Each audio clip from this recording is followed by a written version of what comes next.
Hello, everybody, and welcome back to Be Like Christ for our Bible study through each chapter of the Bible. We are in Genesis chapter 16 today. Free PDF outline on our website at tobelikechrist.com. Let's jump in. When did the events of Genesis chapter 16 take place?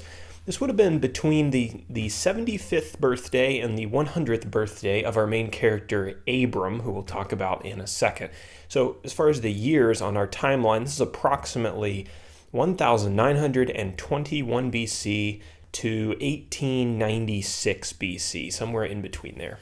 In terms of our main characters, we've got Abram, better known as Abraham. He was a man who God made some promises to. The first promise was that God was going to give his descendants the land of Canaan as an inheritance. The second one was that he was going to give Abram a lot of children.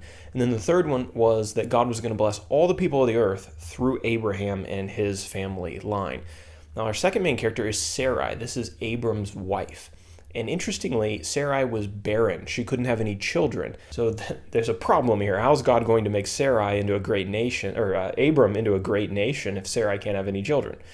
Then our third main character, who comes about as a result of this dilemma, is Hagar. Hagar was an Egyptian servant of Sarai's, and Sarai gave Hagar to Abraham so that Abraham could have children with her, since Sarai couldn't.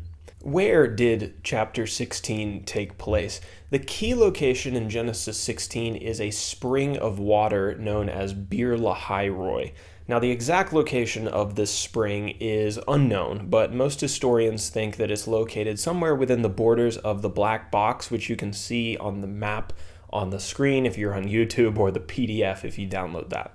And so now for our outline, our first section, verses 1 through 6, we have Abram, Sarai, and Hagar, and we'll talk about the situation between all three of them. So Sarai, Abram's wife, had an Egyptian servant named Hagar. We already mentioned that. Sarai was unable to have children because she was barren, and so she told Abram to take Hagar as a wife and to try to conceive children with her. Now, Hagar was actually successful at conceiving a child with Abram, and from that time on, the text says that she began to look down on Sarai, maybe because she was unable to conceive and Hagar had been successful. But she began to look down on Sarai, and Sarai, quote, dealt harshly with her, which resulted in Hagar running away from Abram's house. And then our second section, verses 7 through 16, the angel of the Lord makes Hagar a promise. So after Hagar ran away, she was in the wilderness, and the angel of the Lord found her by a spring of water and asked her where she was going. And she said, well, I'm running away from Sarai, my mistress. The angel told her to go back to Sarai, go back to Abram's house, and he promised her that she was going to have a son, and that God was going to make that son and his descendants into a large nation, and God was going to bless him. Hagar was instructed to name her son Ishmael, and the angel foretold that Ishmael would be, quote, a wild donkey of a man, his hand against everyone, and everyone's hand against him. And so with that promise, Hagar blessed the Lord and called him, quote, the God of seeing, because he looked after her during her time of trouble in the wilderness. And the spring of water where the angel of the Lord spoke to Hagar became known as Bir Lahai-Roi.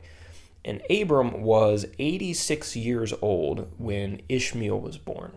And so that is Genesis chapter 16. Now, for an application before we finish for today. You can't rush God's plan.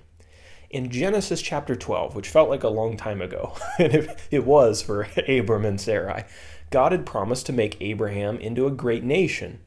But as Sarai and Abram grew older, as they got upwards towards 90, towards 100, the chances of naturally conceiving children became slimmer and slimmer.